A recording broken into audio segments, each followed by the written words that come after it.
Hi, I'm Mark Hellier, and in the next 10 minutes I'll explain how to become a teacher of EFL. That's English as a Foreign Language. I've been in ELT, that's English Language Teaching, since 1987, and besides being responsible for all the teaching material at Silver Hammer Publications, my focus for the last 15 years has been on teacher training and teacher recruitment. In that time I've come across a lot of people who've wasted money on TEFL courses of dubious quality. So I've put this short video together to answer the two questions that everyone always asks me. Could I be an EFL teacher? And what's the best way to become an EFL teacher? So let's start with, could I be an EFL teacher? The short answer to that is yes, providing you're an educated native speaker or have native speaker competence.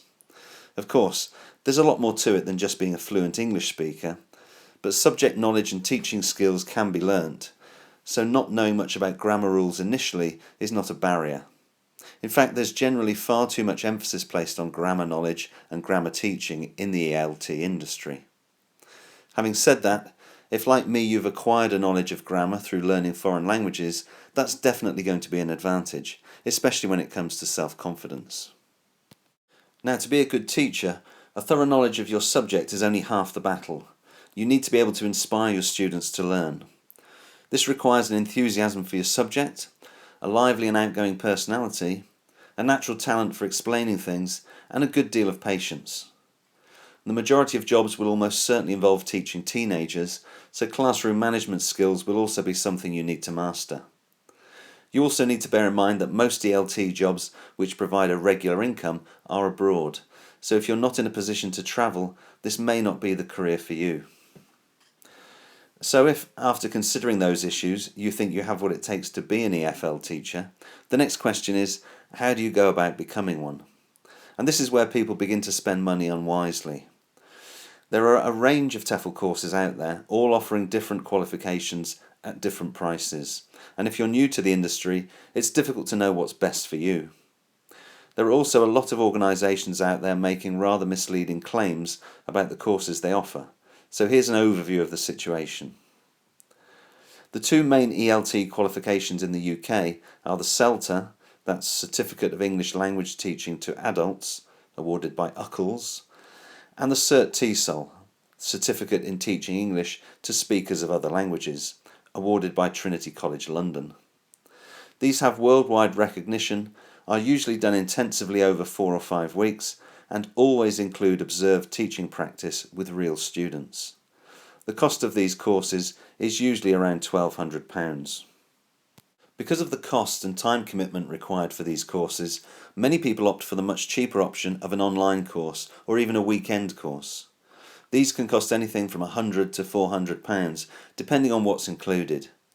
The big difference between these courses and the CELTA or Cert TESOL is that whatever the companies offering these courses and qualifications claim, they don't meet the British Council's criteria.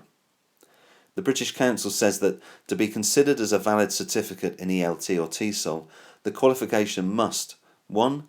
Be externally validated by a reputable examining body, usually a university or recognised examination board, 2.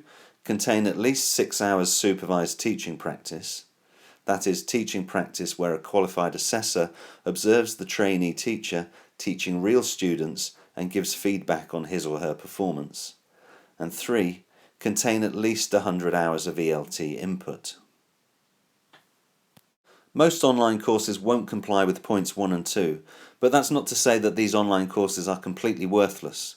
Any kind of study is a good introduction to the subject, and some of these courses are offered in conjunction with a work placement in the developing world, so doing the course and then getting some real experience abroad straight afterwards might be a good return on your initial investment. The question is whether you're buying a product that is right for your situation. Spending a few £100 could be good value for money, or it could turn out to be a false economy if the qualification is not as widely recognised as you first thought. Now, I'm not recommending any one course over another, because that's a decision only you can make, and everyone's circumstances are different. I'm just giving you the information you need to make an informed decision. You don't want to spend money unnecessarily on a qualification you don't really need. You need to consider what your plan in the longer term is, and to do that, you need to think about these two questions.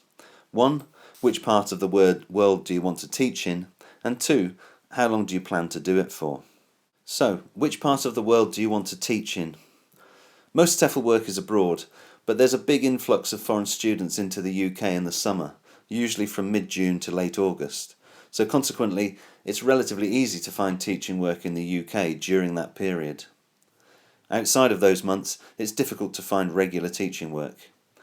As far as qualifications are concerned, most schools in the UK are members of the British Council accreditation scheme, which means they will require a CELTA or Cert TESOL plus a university degree. Outside the UK, the general rule is the more developed the country, the stricter the laws concerning the employment of EFL teachers.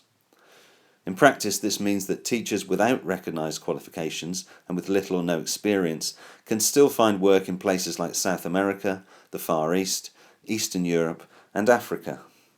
So if you're intending to go to a country in one of those areas, it might be better to save your money and not do a course at all, or look at doing an online course which offers a guaranteed work placement at the end of it.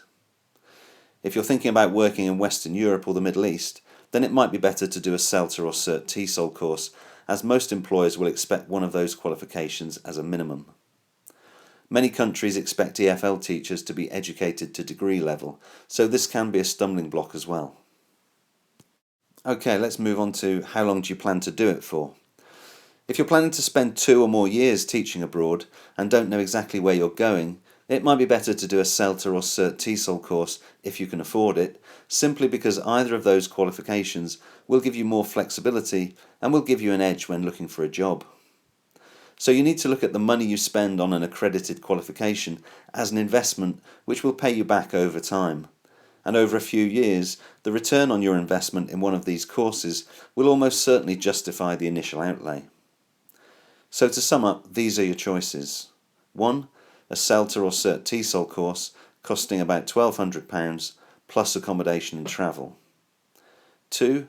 An online course costing anything from £99 to £360. Or 3.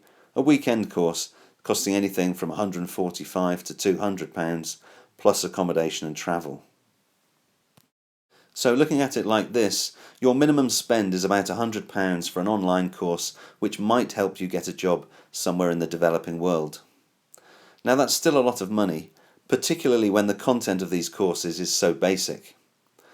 In my opinion, the starting point for any course for would-be English teachers should be a clear understanding of how languages are learnt, but this is largely ignored. What these courses offer, and I include the CELTA and Cert TESOL in this, are some basic survival techniques. Michael Lewis expressed this in his 1993 book The Lexical Approach as lesson recipes are valued above theory. Much of the methodology advocated on these courses flies in the face of what we know about language learning, and far too much emphasis is placed on grammatical knowledge on the part of the teacher and grammatical accuracy on the part of the student. To expand on Lewis's metaphor, they're like a cookery course which only focuses on reheating ready meals and ordering takeaways. It keeps you alive and gives you the impression that you're eating well, but it's never going to make you self-sufficient in the kitchen, which is the real goal. Okay, that's it for this video. If you found it useful and would like to know the quickest route to becoming an effective and confident EFL teacher, please watch my next video, 10 TEFL shortcuts to better teaching. Thanks for watching.